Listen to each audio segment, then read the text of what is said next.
Now here's the second law that changed my life forever in network marketing. I learned the law of sowing and reaping. And in the law of sowing and reaping is also the story of the law of averages. Jot this down. The story of the sower comes from the Bible. I'm an amateur on the Bible, but this is such a useful story. Here's what the story says. And take the notes because the drama's in the details. The sower was ambitious. Evidently he was ambitious. When you read the whole story, you'll conclude, yes, this was an ambitious sower. Here was number two. He had excellent seed. The sower who sowed the seed had excellent seed. And the excellent seed could be an excellent opportunity, an excellent product, an excellent story. So we've got an ambitious sower with excellent seed. But now here's the rest of the details of the story. For your information, for the drama of your life, so you can understand things better. Learning some of this is how I got rich by age 31. Okay. Number one, it says the sower goes out to sow the seed, but the first part of the seed falls by the wayside and the birds get it. So jot this down. The birds are going to get some of the seed. The birds are going to get some of the seed. Now you say, well, Mr. Rohn, what does that mean? Well, I invite John to come to a meeting. He said he'd be there Tuesday night. Tuesday night I show up, John isn't there. I say, John, I wonder why John didn't make it. Now I know the answer. The birds. The birds. John had this great idea of coming to the meeting to look at an opportunity, and somebody stole it and said, you're not going to go see network marketing. And he says, well, maybe not. So have you jotted that down now? The birds are going to get some. Now when the birds get some, you've got two options. Number one is to chase birds. And say, well, let me get a hold of the person that talked him out of coming to the meeting. I'll tear him a new page. But I wouldn't do this. Here's what happens if you go chasing birds. You leave the field.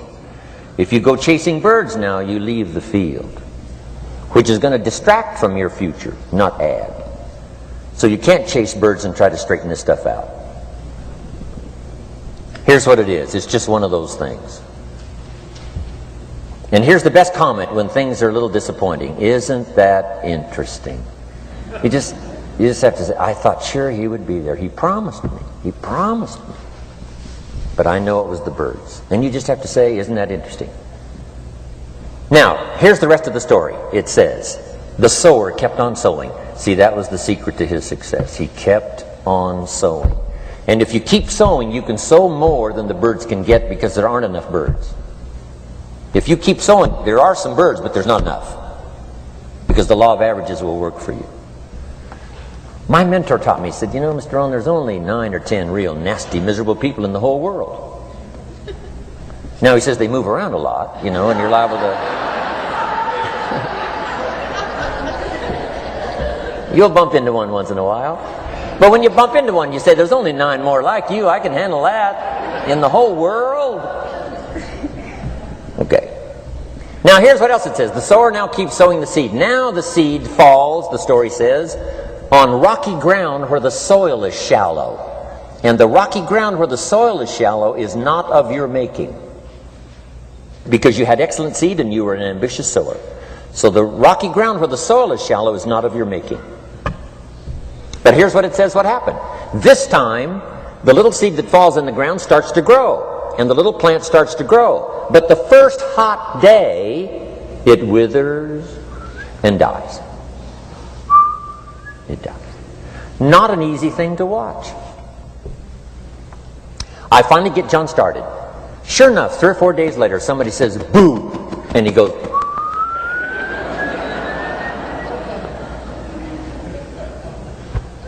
He's gone. Doesn't show up at the second meeting. And I say, I thought sure John would last a week. What happened? Jot this down. The hot weather is going to get some. And this is not of your making. Here's what you must say when that happens. Isn't that interesting? Wow. What can you do? The answer is nothing. You say, well, I'm going to try to change this. I wouldn't take that class. You know, the sun comes up in the east. Somebody says, why is that? I wouldn't spend much time on that. Just let that happen. Don't go for this why stuff. I'm giving you the answers here. The answers is in the structure and the consequences and in the deal. The answer is in the deal. Anything beyond that is not worth study. You say, well, how come some just last a little while? I wouldn't sign up for that class. Here's the answer. Some don't stay. You just have to jot that down.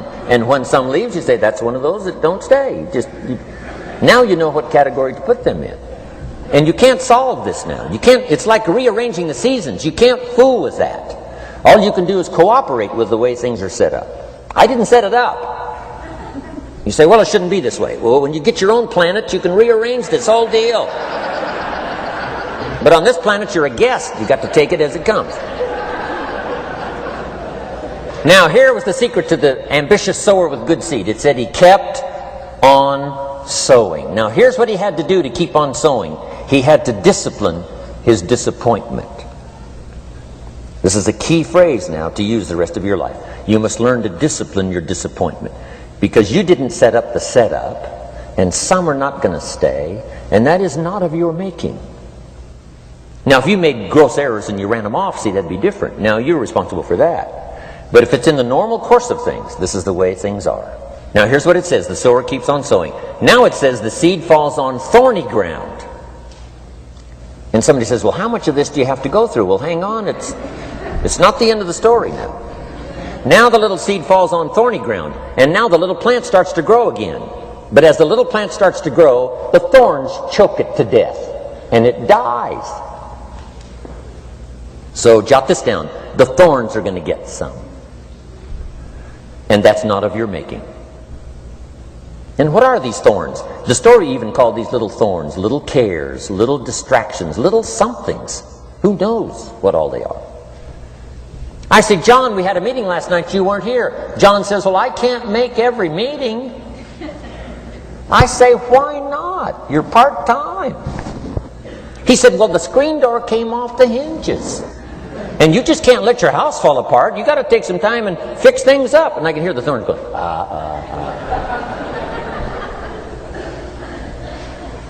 He says some extra trash had piled up in the garage. You can't let mountains of trash take over. You got to keep your trash hauled out.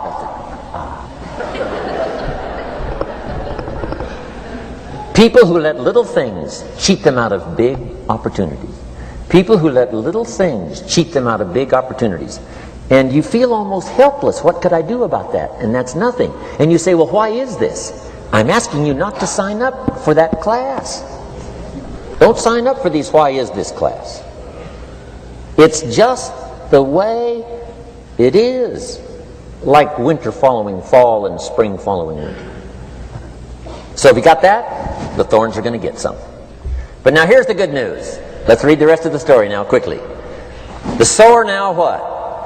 Keeps on sowing the seed. Keeps on sharing the story. Keeps on giving an invitation. Yes, the invitation can be more powerful for me as it was 1 year later than it was the first month. Because now I'm saying I'm making twice as much money part-time as I'm making on my full-time job. Yes, the story can be more powerful, but the law of average is still going to work. But now here's what the story said. Finally, the seed falls on good ground. Finally, the seed falls on good ground. Now put this in parentheses. It always will. If you keep sowing.